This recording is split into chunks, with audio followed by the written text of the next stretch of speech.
Hi, Clark Reid, back with you with more tech headlines today. If you like these reports, help out by crushing that like button. Really leave your digital fingerprint in it if you want to. And you can also subscribe so you'll know when each new report is posted. This will make several people I know sad. Google has announced it won't make any more Fitbit smartwatches. From here forward, Pixel Watch is being called, quote, the next iteration by Google. 9to5Google.com reports that Google's director of product management for Pixel wearables is quoted as saying, Pixel Watch is our smartwatch part of the portfolio. In response to a question about any future Fitbit branded smartwatches, he added the Pixel Watch is, quote, our next iteration of smartwatch for Fitbit. Instead, Fitbit branded products will focus on trackers that are more minimalistic with long battery life. For now, the Fitbit Versa 4 and Sense 2 remain on the market. Apple has, fanfare please, launched a web app to let you listen to Apple Podcasts on desktop browsers in their own Safari, also Chrome, Edge, and Firefox. According to 9to5Mac.com, users can now access their Up Next queue, and their library of saved shows, and in addition, browse for new podcasts inside their PC with the web browser. Up to now, you had to use the Podcasts app. Besides Apple's PCs, you can listen to podcasts on a Windows laptop or desktop, just using the browser. So what took so long, Apple? As you might expect, Apple Podcasts syncs with your Apple account, so you can continue listening to something you started on your phone on the PC and vice versa.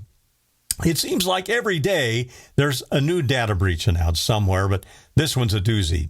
National Public Data scrapes information from non-public sources that it sells for background checks.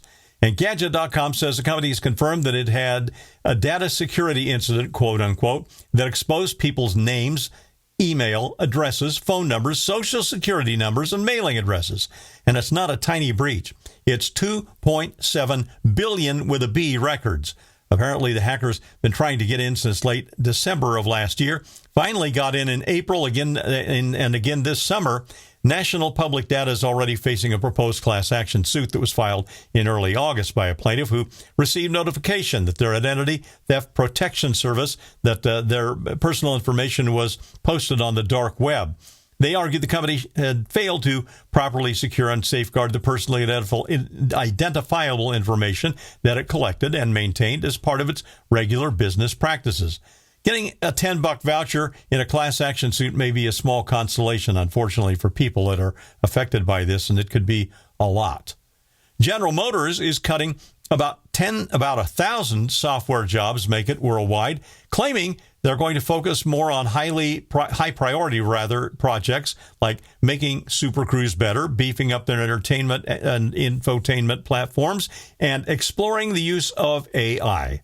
I know, who knew GM even had that many people in software? Well, at any rate, TechCrunch.com reports that the General is trying to move more quickly as it tries to compete in what they're calling software-defined vehicles.